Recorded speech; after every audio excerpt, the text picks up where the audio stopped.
Welcome. I'm David Austin Tackett from Blue Bank, Kentucky, and I'm here to give you some tips today on how to add some color into your guitar playing.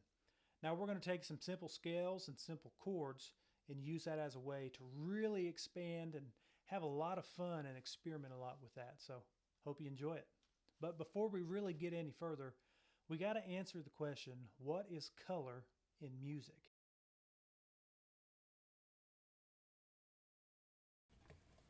I like to think of color in music just like art.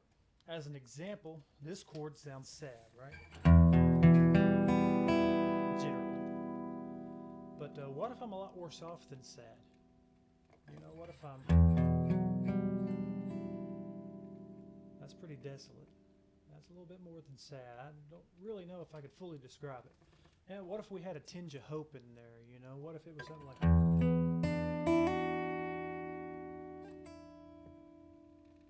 these are all variations on an E minor chord, but there's a lot of differences in it, and that comes down to the color.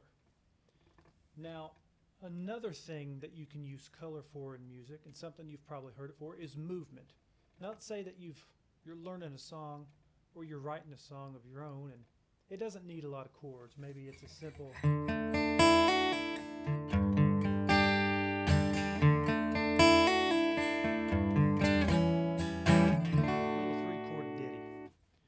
Now, sometimes we can get in a rut with just a couple of chords and we can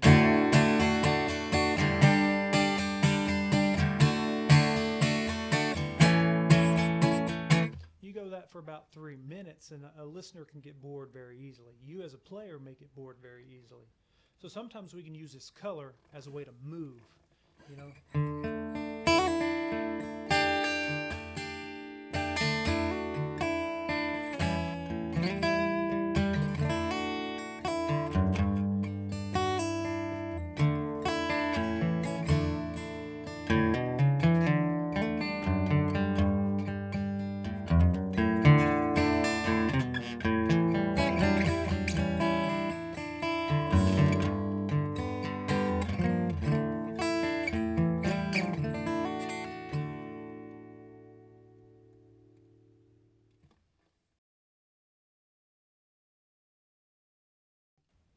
Alright, so here's a simple exercise that you can work on that's going to help you hear and be able to find different colorful parts that you can add into your playing. So let's go to it.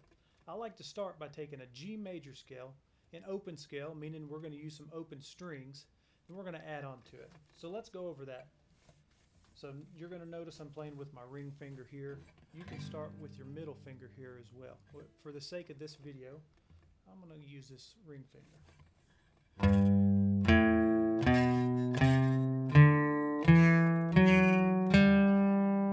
there's that G major scale. You're going to want to play through that a couple times, really until you get that down under your fingers. Once you think you have it, try it backwards.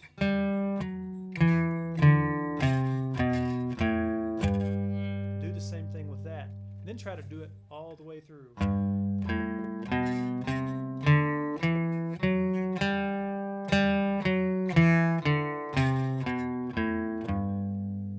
Once you can do that really, really fast, I want you to go through it one more time and I want you to number it. So when I say number it, you're just going to count 1 to 7.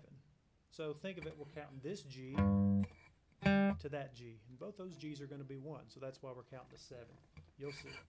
1, 2, 3, 4, 5, 6, 7, back to G, 1. Then do it backwards. 1, 7, 6, 5, 4, 3, 2.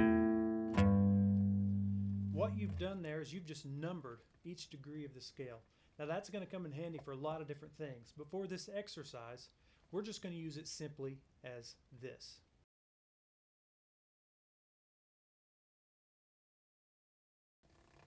So if you've ever heard of the boom chuck before, we're going to use the boom chuck pattern. Now we call it that in country and bluegrass a lot, but all that the boom chuck is we boom a root note or a bass note, and we chuck or strum the bottom part of the chord.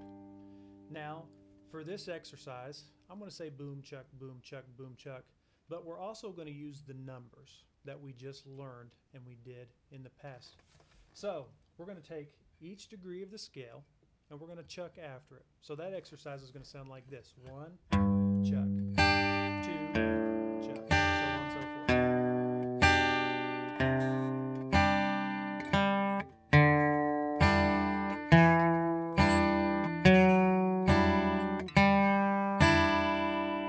Now you're going to notice something with my left hand. As I was playing through that pattern, this ring finger kind of stayed down a lot. And I'm going to go through it one more time, a little bit more up to speed. And I want you to look at that again.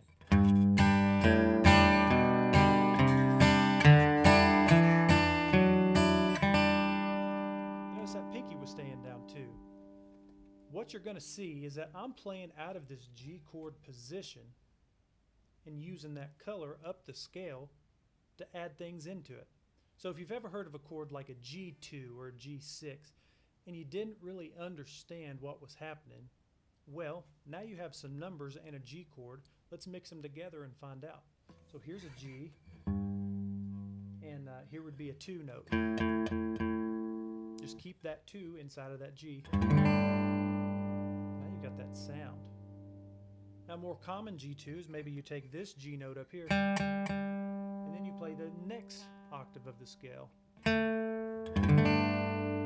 And there's that same sound again, but it's a different color. Both G2, a different color. So this is a way that we can start to easily identify a bunch of these different notes in these different colors. It's pretty easy and it's pretty cool.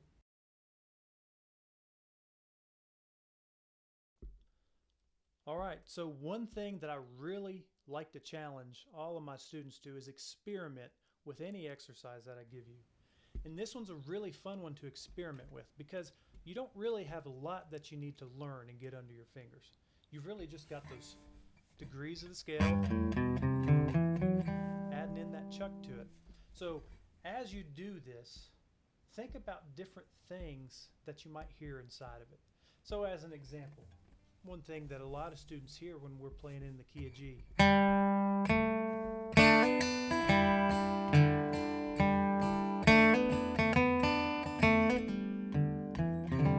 Something like I'll Fly Away.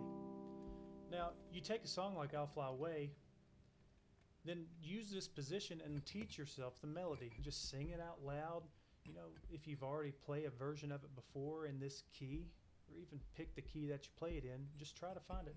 And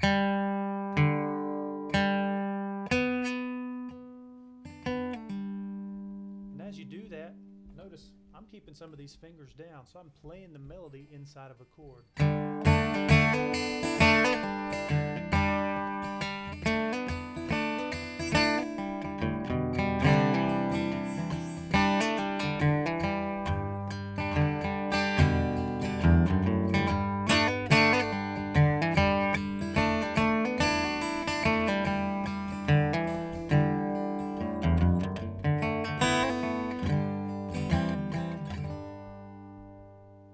Take your favorite song.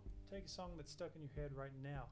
Or as you play through the exercise, you get a song stuck in your head, figure it out right then and there. Use this time to experiment. You know, it's not going to take you very long to get this exercise under your fingers. This is really to challenge you to get your ear working in a way maybe it wasn't before, or maybe a way you couldn't describe before. Take that melody and add a lot to it. Add some harmony.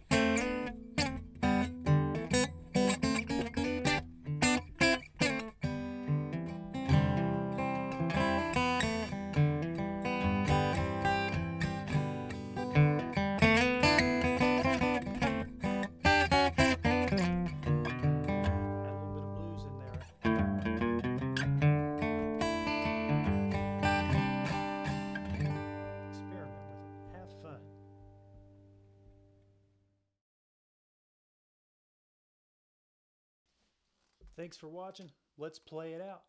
I'm going to play in G. Try to use that pattern along with me.